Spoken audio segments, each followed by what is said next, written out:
Everybody. As promised, today we have Steve Brooks from Eldridge Brooks, who's going to go over some of the entity formation and financing questions that were reviewed in class on Monday. So we'll just get started. Steve, introduce yourself. What's your background and how did you come to be and do the things you do? Good morning. I have a very diverse background. Hopefully it's helpful and you'll find it useful. I started my path at the University of Arkansas. I was an accounting major and graduated long time ago in 1995. Graduated and went to work for a public accounting firm, a large regional firm. Took and passed my CPA exam, so I'm an actual certified public accountant as well. During my career as a CPA, was exposed to opportunities to work on, I would say non-accounting, business projects within the firm, and those included analyzing businesses and understanding how businesses work, which was my first real introduction to being interested in things other than just accounting. Left that because I thought I wanted to go to law school and move back to Northwest Arkansas. Worked in-house at Tyson Foods in the tax department and mergers and acquisitions.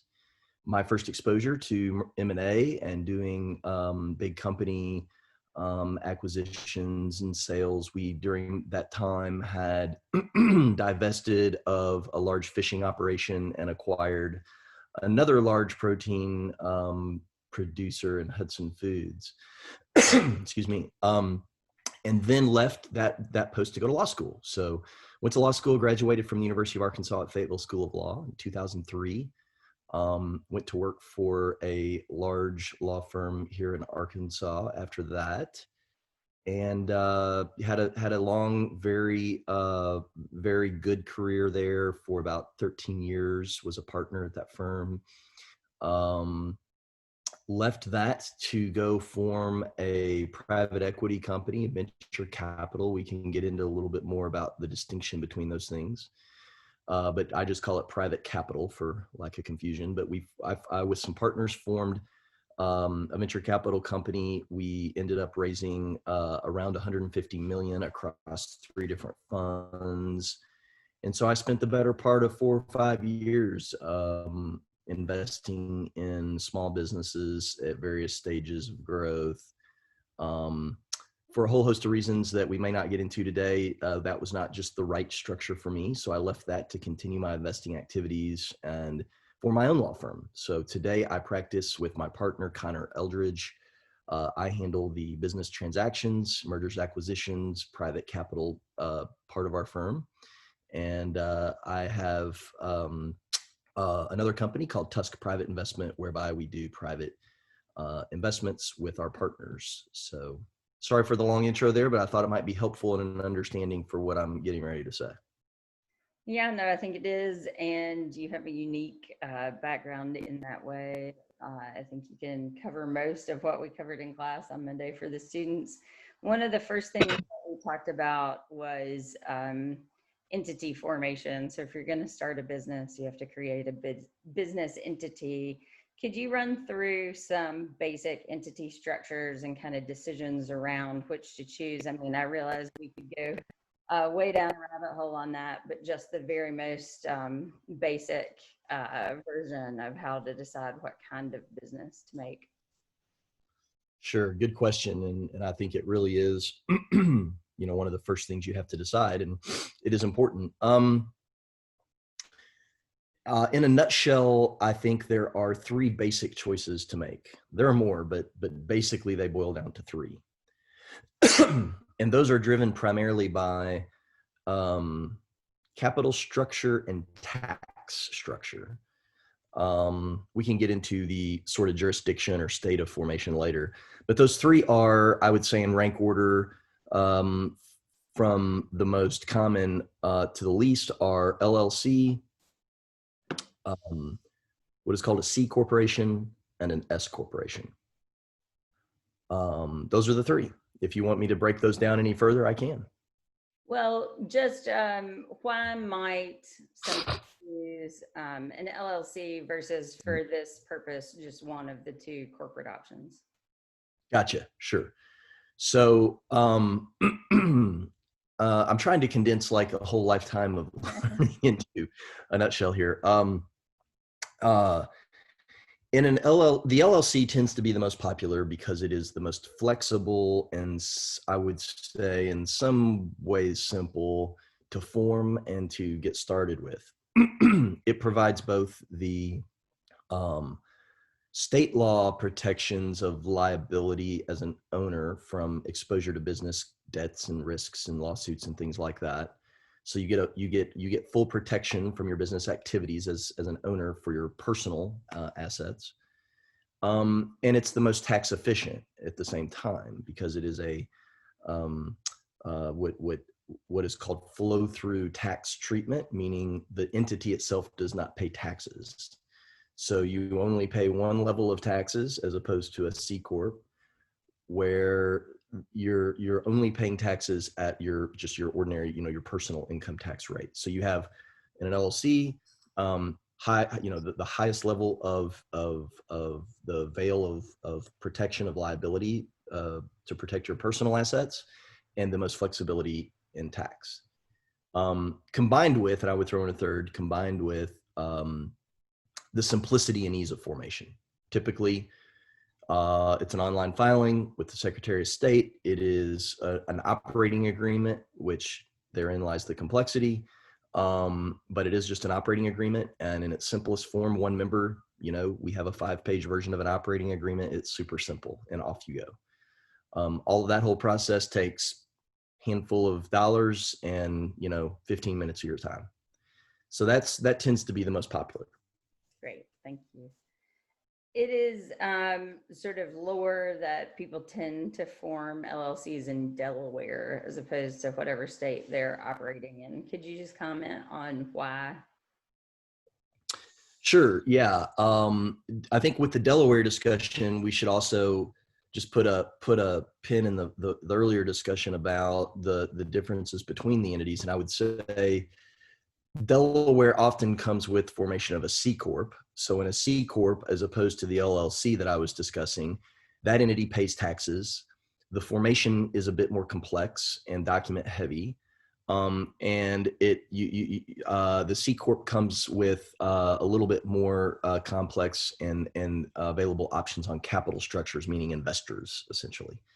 So in Delaware, I always like to say it's the Switzerland of all states in terms of formation, and that is just because it has a deep history of corporate law. They actually have a chancery court that hears only business disputes and corporate matters, and so they have very learned judges and magistrate judges who hear these cases, and so your outcomes are not that they're more favorable, but they're better made in against a body of case law and against sound decision and reasoning, as opposed to your case being heard, let's just say in Arkansas, by a domestic law family judge who really doesn't understand the law, which can happen, and it just is what it is.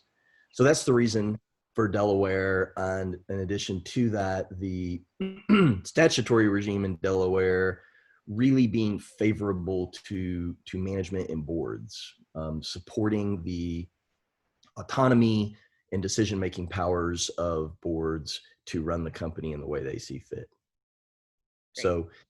So I would say Delaware, I probably form as many or more Delaware entities than I do Arkansas or Texas or really any other jurisdiction, for that reason, because most of my clients have a view toward capital raising in their businesses, meaning they are going to reach out to third parties to help them fund their business. And in that case, my advice is always, well, keep your options open that funding may come from somewhere other than Arkansas in which case you may want to consider a neutral jurisdiction like Delaware. Great.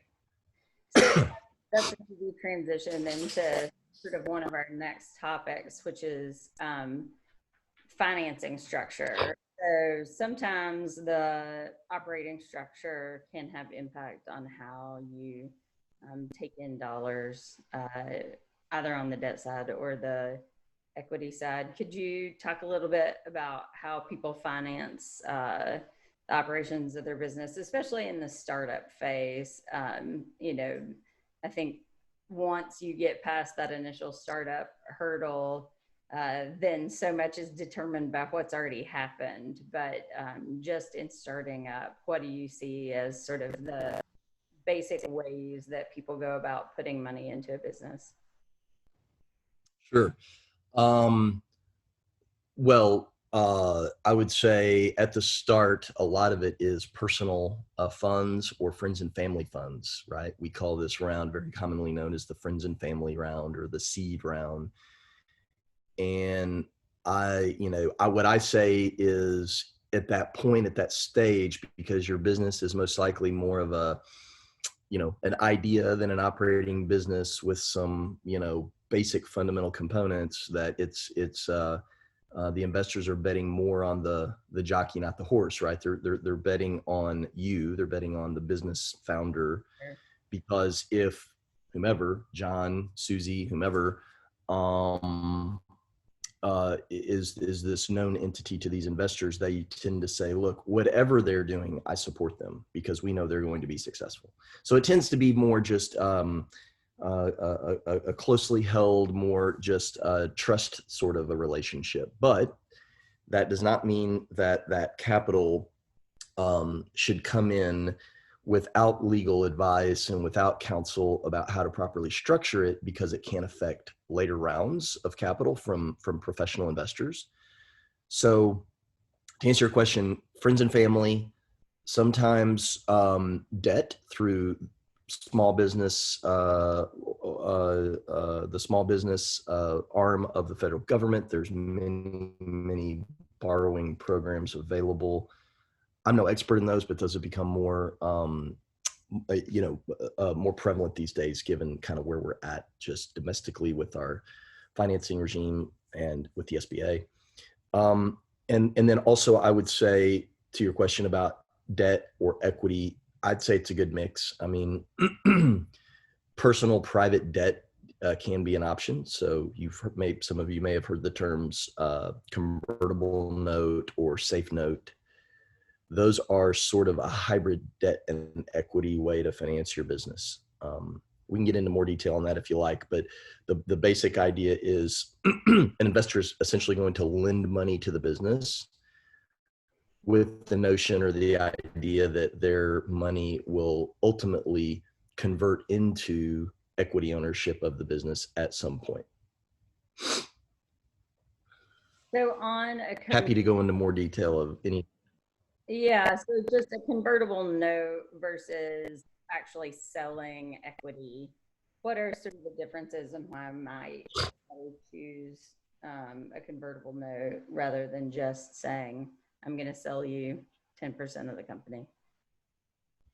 Right. Well, the chief reason is the owner, again, going back to the notion that in the very beginning, your company has no real value, right? It's an idea, really, really difficult for the two parties to come to an agreement as to what value they're going to invest their monies in, right? So the simple math equation is, if I invest $10 into your business that you think is worth 100, I'm going to own 10 over 110. So I'm going to own something slightly less than 10% of your business for my $10.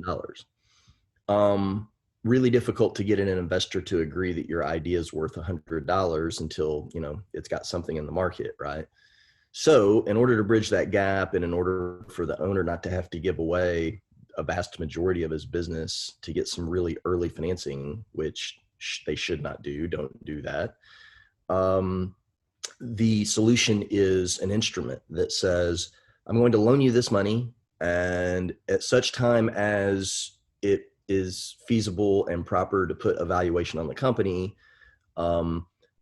company, you can convert my debt into equity at that value.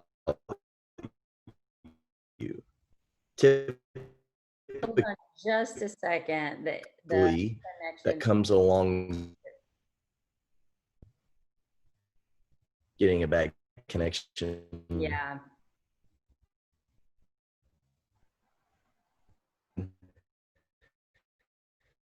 Um, Maybe let's break here and see if we can get the connection to resume.